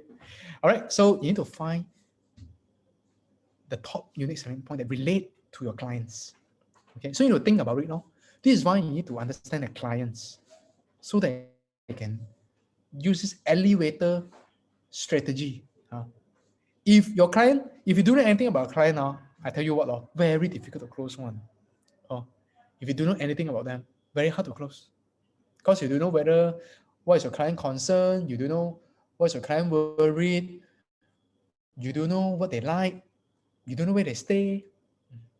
So you need to find as many information as possible. Okay, I tell you what. Okay, wait. Move on to the next one. Okay, so far okay or not? If okay, can you comment okay in the comment box? So that I know you're with me, then I'll move on to the next one. Comment okay in the comment box if you're with me. Yeah. So I hope my presentation is not boring lah. Okay. All right. Okay. Sidetrack a bit just to share with you all. Um, Actually, me myself and what I have shared with my team members, we fact find a lot of informations on the phone while calling, even before client reach the showroom. Yes, this is my style, and I shared it my style, my technique to my team member. This is why when I meet my client, a stranger, I meet my client in the showroom, a stranger whereby I do not, I never meet them before, they feel connected with me. And immediately they feel like I'm their friend because I already built a rapport even before I meet them in the showroom. We're on the phone. This is very important. Okay. So if you are a caller, okay, I won't talk about calling today, but just to let you know, if you're a caller, please do this. Fact find your client as much as possible via the phone. Okay, so that it's very easy for you to do the closing. You also save your time to filter your clients before they go to the showroom, so that that property is right for a client. Now, let's move to the last R, chair. The last R, chair. It's called reloop closing. Reloop closing. So so before I do this reloop closing, you need to ask them, are you ready to close? Ask them. You need to, when you're ready, you need to ask them, start close the deal. So you think you build the values high enough, you think you have done the CHEE strategy that I share with you, you think that this guy is ready already. If now I ask him to place a booking, you're confident that they will say yes, right? Do it. Don't delay anymore. You need to feel it yourself, feel it by yourself. You need to estimate yourself, okay? When they are ready. This one, only yourself can tell. So if they're ready, please close the deal immediately. So what I usually do and some of the elite members using this strategy okay? Do you use this technique Is the location good for you? Do you think this location good or not? Happy with the property layout or not? The developer good or not? The price okay or not for you? If all okay, property consultant service good or not? If all also good, right? I help you lock this unit, okay? May I have your IC to proceed? Got it, done. Close the deal. That's it. So if you, I think many of us using this method also okay? This is one of the method also sometimes I'm using, yeah. But what I did is I always ask for the IC to proceed to lock the unit. You see, I can help you to lock the unit. I may have your IC proceed. I don't say may I have your credit card or check or transfer. I won't say that first. So once they pass the IC to me, I will say, okay, would you like to, once they give the pull out the IC, means the next thing they pull up is their credit card, or maybe they will pull out, but maybe they do online transfer. They give you IC means they're okay already one. So they give you the IC to you. Okay, well, the next thing I'll say, would I like to proceed the booking with a credit card or would I like to do online transfer? Done. That's it. As simple as that. I don't ask them for credit card because it's a bit sensitive because you are taking money from them in their wallet. Instead, I ask IC rather than credit card or online transfer. All right. So if your purchaser reject you, please try to understand again why they reject. So again, you need to solve their concern and solve their problem. If you won't be able to solve the concern and problem, I can tell you, you won't be able to close this deal on the spot in the showroom. And it's very difficult for you to close even you follow up because they have their concern, they have their problem. So no matter what, you need to solve their problem. Okay? So after you solve the problem, you address the issue, they're okay, repeat the three loop closing, one of the straight line persuasion technique by Jordan Belfort. Try to close 3 more times. So what you should do in three loop closing, remind them again all the unique selling point. Yeah. Especially this, the location good or not, the layout is good, right? Developer is good, price is good, layout is good, consultant also okay. Okay. So I address all your concern and all your problem right now. So you have no issue. I think you can actually confidently go ahead and book this unit. Rest assured, I'll make sure my banker will contact you and get the loan done for you. And rest assured again, this property that you're booking is one of the best property in the town and fit you very much. And I hope you don't miss this opportunity, as this is really a very good property. Why good lah? You tell them again why good lor. Whatever unique selling point lah, blah blah blah blah blah, and tell them lah. Okay. So if they still reject you, do you let them go? No, no, please no. Do you know how expensive is one lead right now? Do you know how expensive is it, one leads from Facebook marketing? 50 ringgit one leads. Okay, can somebody tell me in the chat box how much is one leads right now that you're getting from Facebook? I also want to know. It's very expensive. I know it's very expensive. How much are you getting one leads right now from Facebook? 40 ringgit. Yeah. How much? Yeah. Some are expensive. 100 ringgit per lead also got, I know. 50 ringgit per lead also got. Yeah, 50 to 60 ringgit per lead. This is not cheap, you know. This is very expensive, you know. Okay. 10 leads means 600 gone already, you know, with 60 ringgit per lead. So will you let them go home just like that and walk up from the showroom? Do you think it's easy for you to call the client to come to the showroom during this MCO pandemic? It's not easy. So please, three look closing them. Close them again. Close them again, please.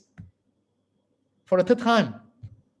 If you feel that after the third time you close again, they feel like you cannot push anymore. They cannot stand it. Okay, stop. Don't push. Stop pushing them. Then let them go home. Let them think about it. Let them discuss. Okay. Okay, Brendan asking me how to counter when client says still want consider, need time to think. One, discuss with family, discuss with their grandpa, grandma, pets lah, like a chicken lah, duck lah, cat lah, dog lah. Okay. How do, usually what I do, right, I would say it's very good that you would like to discuss with your very important person. I consider those very important person, their family whatsoever, because you are very serious considering this property. If you're not considered, why would you like to discuss with them, isn't it? You just tell me, no, you reject me straight away. So it's good that you consider about this property. Yeah. So since you're so serious about this property, since you would like to discuss with them, why not you give a call to your grandpa, grandma, your father, mother, girlfriend, whatever, your wife right now, so you can discuss with them right now, yeah. If you're okay, I can make a move for a while. I can just walk to the next door about 1 minute or 2 minutes, then I'll come back. Make a call to them. Usually this is what I tell my client.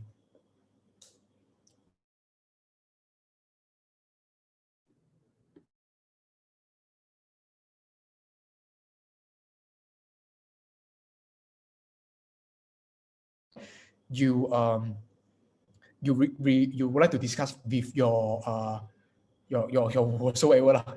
Yeah, your close family. Yeah. Okay.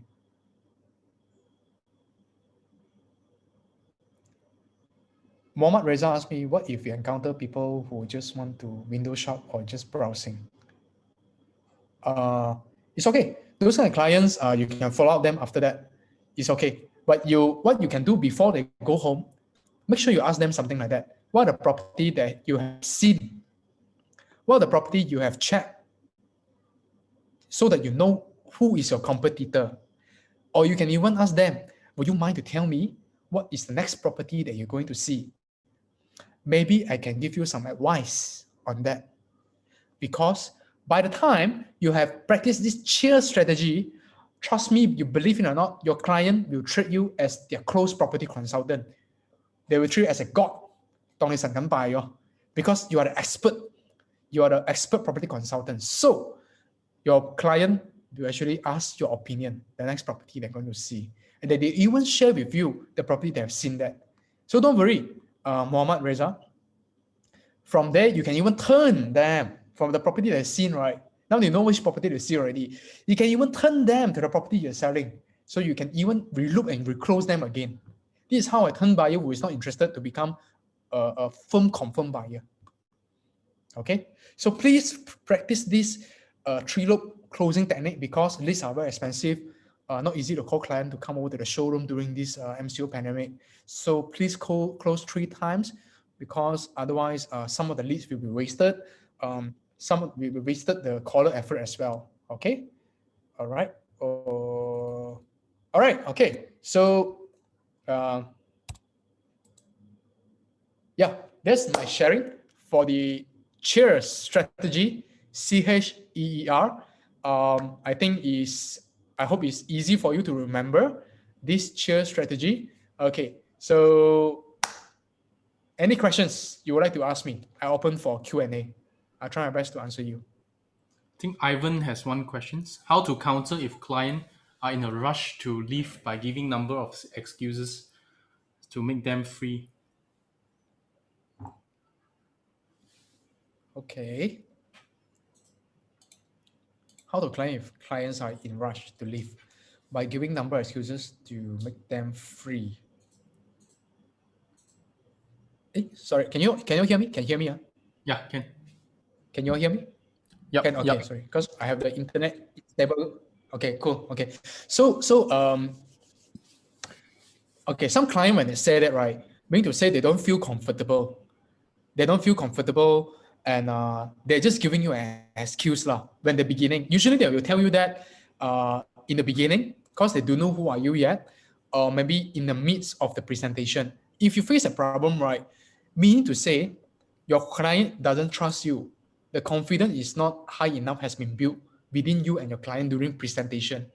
Yeah. Okay, I have met a few clients. The moment I meet them, right, they told me, I only have half an hour. You show me whatever you can in half an hour. I was like, huh? Half an hour? How to close this deal?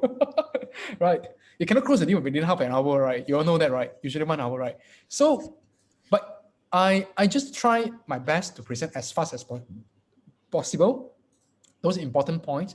But end of the day, you believe or not, those clients will told me half an hour. End of the day, they stay with me 2 hours and 1.5 hours. Because why? In the midst of presentations, right, that is about presentation skill already.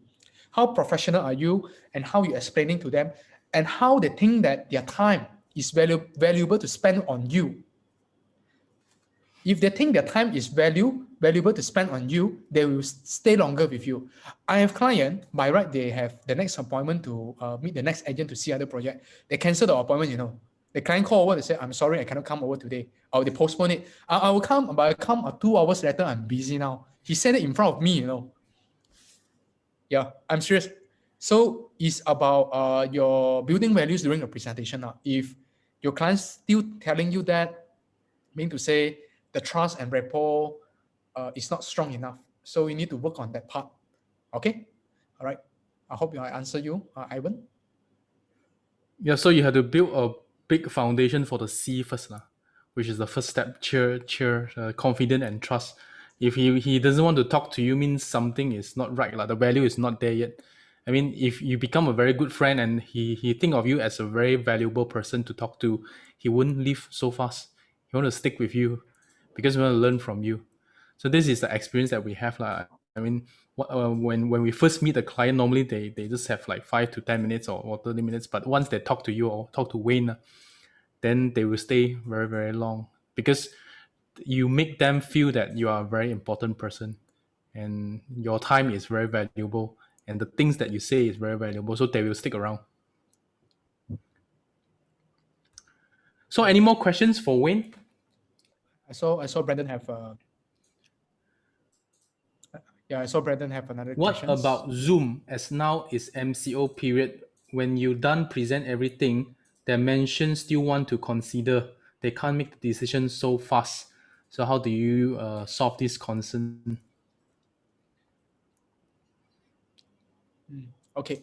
I think Zoom is a bit different. Zoom actually Zoom got one advantage one. If they want to ask their mother, father, grandfather, girlfriend, wife, you can ask them now. I wait for you. Because MCO they cannot go anywhere. What? I'm pretty sure the wife at home one, the girlfriend next to them probably. Okay, probably. Their father, mother probably. If they're still staying with their parents, probably. They can ask their parents straight away. I can wait for you. You can ask them right now. That's one. But what are the objections I receive is mostly they will say that I want to see the actual showroom first. Then only I can make a decision. Okay. This thing, honestly, there's no way to counter one. Okay. We cannot be too pushy also sometimes. Sometimes I don't be too pushy. It's okay. be patient. Just be patient if you face this problem. You want to see the showroom first. Tell them after MCO, make an appointment with them. Is it okay? I make an appointment with you after MCO. I invite you to the showroom and see the actual showroom. I'm more than happy to share more details with you and tell you in-depth details because through Zoom presentation, a lot of things I cannot tell you. Yeah. And invite them, make an appointment with them, invite them to the showroom again. So it's okay, Brandon. Just take this as a filtering process at Zoom during this MCO. Yeah, it's okay one, don't worry. It's good for you also, ma. You filter them before they meet you in the showroom. Yeah. I think during Zoom, don't hard push lah. There's one sharing from a CS top sales. She say that she doesn't want you to place booking or first because she wants the client to actually see the showroom before making the decision. So the client will actually feel that this agent actually care for me, not hard selling, not hard pushing. Then your chance of getting that unit converted will be a lot higher. I Yeah, think that's a I strongly strategy. agree what they've said. Yep. Strongly agree what they've said. Even me myself, I last 3 weeks or 4 weeks, can't remember, before MCO, I attended one of those clients, right? Actually, she wanted to buy, she wanted to book, she wanted to book, but I stopped her because reason being because I calculated her DSR is burst. She need to transfer the car loan. So in the end, I solved a problem. I asked her to transfer the car loan to her husband so that she free up some quota and DSR so that she can continue to do the booking. So I actually stopping her to book because I know if she book, right, she cannot get her loan pass one, go through one. And in fact, you know that we have these rules right now by 14 working days, we need to sign an SMP or we need to do an extension. So I know for her to transfer the loan over to the husband, it will take some time. So I say, no, you don't book first. Let me sort out this problem. Yeah. So immediately my client feel I'm very sincere, you see. Wow. Can you see that? I'm not urging her to book the unit immediately, but I'm very patient. I can wait because you see, as a property agent, right? Yes, in the heart, I want to close the deal. I want to close the deal. I want to close the deal. I want to get the commission. But it's also about mindset and psychology. Yes, very much how badly you want to close the deal, but you cannot show it out. But you need to show how sincere are you. This your client can feel your sincere, Sincerity. sincerity. Yeah. So not to be too rushing now, I would say. Yeah. All right. All right. Any more questions from the floor for our top of the top, Wayne Lim? Not top lah. A lot of agents better than me now. I'm I'm absolute already. No. Expired. I think what you share is still very relevant. I mean, this kind of strategies is everlasting, evergreen one. I mean, it doesn't depend on the latest technologies. It's human beings for thousands of years. It's the same. Human psychology. Still legend. Said agent cell. Okay. The legend never fall down. Okay. One thing. Yeah. So thank you so much. So one thing, just that. So I know you all write down notes today. You all learn a lot. I hope you all learn a lot. I hope what my sharing today bring values to you. But just one thing, one request I want to have from you all. Can you please take action to apply what you have learned? Whichever meeting, whether it's from me today, whether it's from the previous speaker through Elite One Academy, whether it's from VET trainings, whether you learn from Elite University, or whether you learn from whichever top sales that have shared something with you, can you please take actions? Because I realized, right, a lot of people, they didn't create result because they just don't dare to take actions. They worry too many things. Okay, they want to prepare a lot of things. It's good that you prepare, it's no wrong, but once you're ready, please take massive actions, and there you see the massive results will come. Yeah. Okay, so this is one of the requests that I would like to have from you all. Yeah. Okay. Yep, I totally agree with Wayne. I think Can I ask one execution. question? Yep. Yeah, please go ahead. Okay, hi Wayne, Brandon here again. Okay, so because right now actually I'm focusing on dealers, and most of my targeted client will be from outstation. Okay, so just now what I mentioned is that it also in Zoom, and I don't think so they will come to KL most of the time.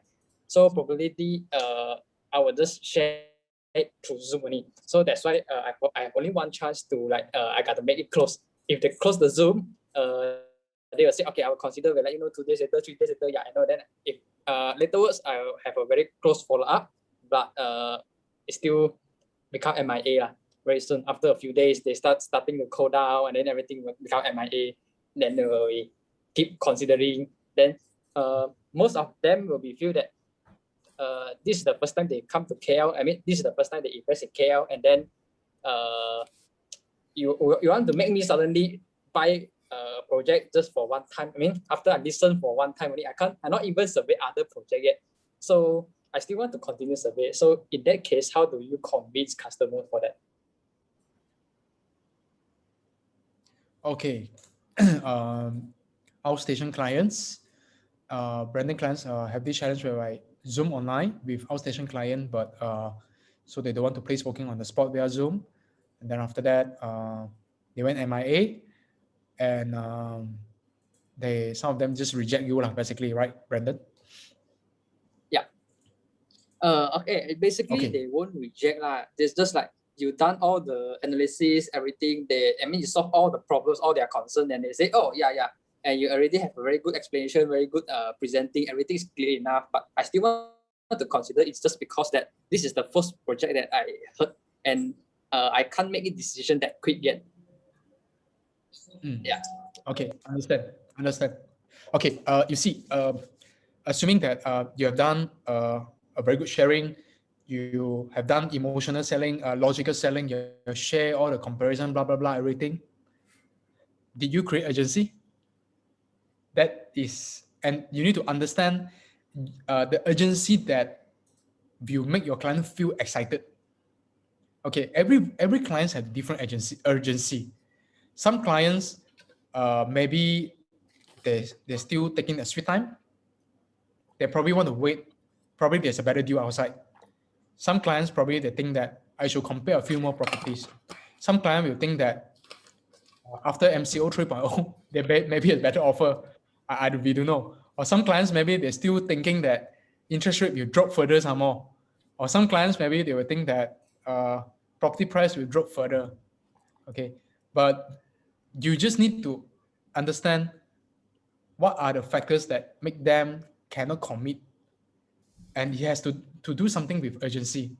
Okay, the urgency you created, it can be no unit, this is the last unit, this is the best unit, it is the best offer for now, after certain date no more. It also can be the urgency as in you're going to complete very soon. Wheeler's actually going to complete at quarter 1. Now very soon already, quarter 1. No? So once completed, no more developer unit. There's no such offer anymore. Okay, and you also can create urgency in the sense that you have the we have the spin thingy, right, which is go double right now, right, until further notice, right? The 9,999 to 8,000 plus to 7,009 plus times 2.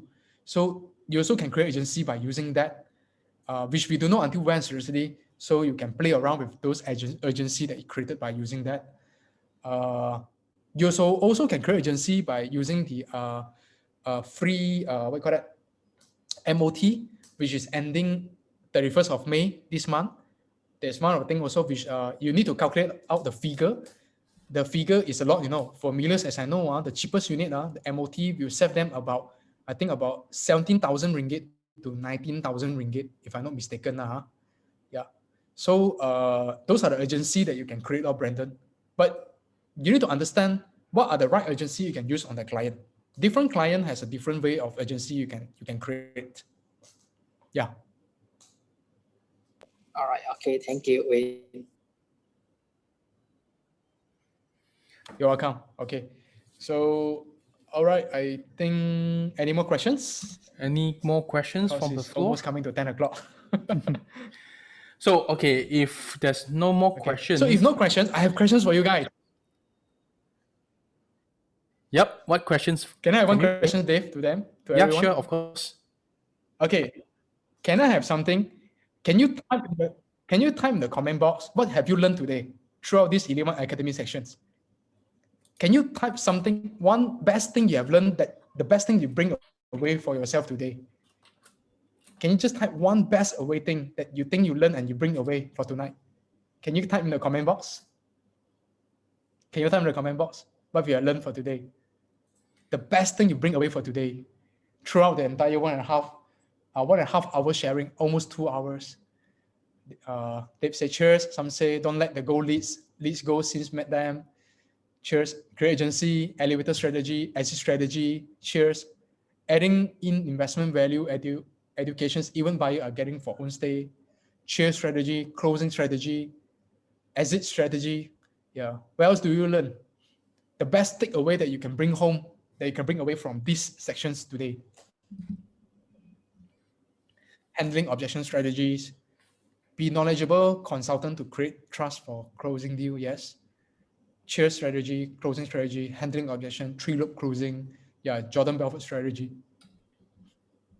That's great. That's great. I really hope dare to ask for the IC.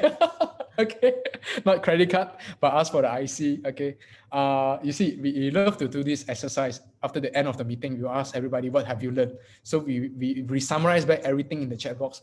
So at one glance, we memorize and we summarize everything. Yeah, I think Adrian did this a lot also in his sharing, because we learned from one of the speakers. We learned, yeah, exit strategy. Yeah. Okay, so thank you very much, everyone. All right. I really Before hope we leave, my shall sharing we today take a bring a lot of values selfie? to you and it help you all for closing. Yep. Sure. Before we leave, we take a selfie together. Let's turn on all our webcams, and then we'll take a photo together.